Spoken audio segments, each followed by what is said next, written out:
এই ভিডিওতে মাইক্রোসফট ওয়ার্ডের শেপ টুলের কাজ দেখব।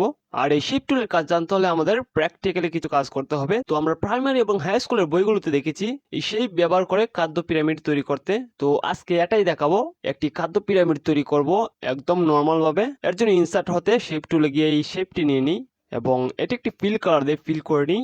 এবার জাস্ট এই রাউন্ড পয়েন্টার ধরে এটিকে ঘুরিয়ে দিই। ওকে, এখানে একটি ত্রিভুজ পয়েন্টার দেখতে পাচ্ছি, এটিকে ধরে জাস্ট ত্রিভুজ বানিয়ে দিই।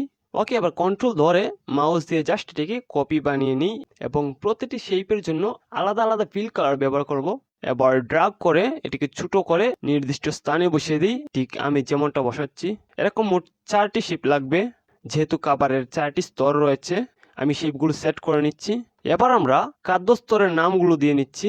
তো এর জন্য ইনসার্ট হতে শেপ টুলে গিয়ে আবার টেক্সট শেপটি নিতে হবে এবং এখানে প্রথম স্তরের নামটি লিখছি।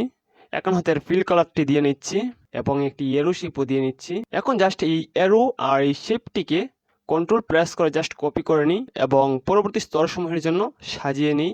এবার আমরা প্রতিটি স্তরের জন্য আলাদা আলাদা নাম দিতে পারি, আমরা নামগুলো দিয়ে নিচ্ছি।